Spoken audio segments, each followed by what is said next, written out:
आज के अध्याय में हम जानेंगे गुण त्रय विभाग योग, 3 गुणों का ज्ञान। इस अध्याय में भगवान श्री कृष्ण अर्जुन को प्रकृति के 3 गुणों का रहस्य बताते हैं। सत्व, पवित्रता, रजस, उत्साह और तमस, अज्ञान। ये तीनों गुण हमारी सोच, कर्म और जीवन के हर पहलू को प्रभावित करते हैं। और जब तक ये गुण आत्मा को बांधे रखते हैं तब तक मुक्ति संभव नहीं। भगवान कृष्ण अर्जुन को एक छोटी सी कहानी सुनाते हैं। एक साधक था जो हर समय ध्यान में बैठता था। उसके गांव में 2 और व्यक्ति थे। एक बहुत सक्रिय, व्यापार में व्यस्त, दूसरा आलसी, गुस्सैल और क्रोधी। एक दिन तीनों मृत्यु के बाद एक ही स्थान पर पहुंचे। देवदूत ने कहा, पहला सत्वगुणी, उसे स्वर्ग मिलेगा। दूसरा रजोगुणी, फिर से जन्म मिलेगा। तीसरा तमोगुणी, उसे नरक मिलेगा। तीनों ने पूछा, हमने तो बस अपना जीवन जिया, पर क्यों फर्क पड़ा? देवदूत बोला, तुम्हारा जीवन किस गुण के प्रभाव में था, यही तय करता है तुम्हारा भविष्य। अब 3 गुणों का परिभाषा जानते हैं। पहला सत्व, शुद्धता, ज्ञान, संतोष, दया, सेवा, शांति, शुभ कर्म, ऊपर उठना। दूसरा रजस, इच्छा, लालच, कामना, क्रिया प्रधान बंधन, थकान, पुनर्जन्म। तीसरा अज्ञान, आलस्य, क्रोध, भ्रमपतन, मोह, अधोगति। भगवान कहते हैं, हे अर्जुन, ये तीनों गुण प्रकृति से उत्पन्न होते हैं और आत्मा को शरीर में बांधते हैं। जो इनसे परे उठ जाता है वही मेरी भक्ति का अधिकारी होता है। गुणों के लक्षण कैसे पहचानें? 1. सत्वगुणी व्यक्ति शांत रहता है, ज्ञान चाहता है, सेवा करता है, फल की इच्छा नहीं रखता, दूसरों को अपलिफ्ट करता है। 2.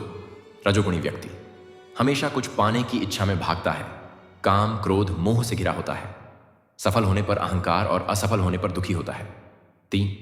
तमोगुणी व्यक्ति आलसी, हिंसक, अज्ञानी, दूसरों को दोष देता है, गलत आदतों में डूबा रहता है, मोह, डर और भ्रम में फंसा रहता है। भगवान कृष्ण अर्जुन एक और छोटा सा प्रेरक कथा सुनाते हैं। 3 दोस्त थे, सत्य, धन और माया।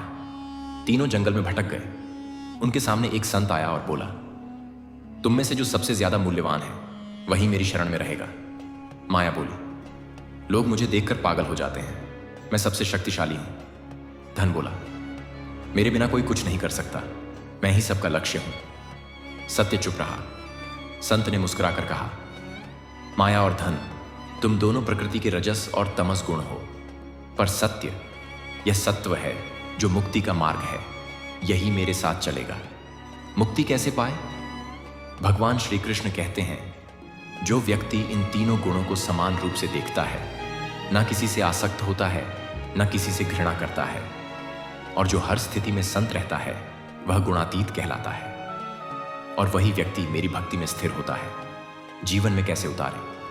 सत्व गुण को बढ़ाएं, सत्संग करें, सेवा करें, सादा जीवन अपनाएं, रजस को कर्म योग से संतुलित करें, बिना फल की इच्छा के कर्म करें, तमस को त्यागें, आलस्य, अज्ञान और क्रोध से दूर रहें, नियमित ध्यान, भजन, गीता पठन करें। हर दिन खुद से पूछें, क्या आज मैंने सत्व गुण को बढ़ाया? अंतिम संदेश, गुणों से प्रभावित होना स्वाभाविक है, पर उनसे ऊपर उठना ही मानव जीवन का लक्ष्य है। जो व्यक्ति सत्व में स्थिर, रजस से मुक्त और तमस से ऊपर उठ जाता है, वही व्यक्ति धीरे धीरे भगवत प्राप्ति की ओर बढ़ता है। आगे का अध्याय देखने के लिए हमारे इस चैनल को सब्सक्राइब जरूर से जरूर करें। जय श्री कृष्णा।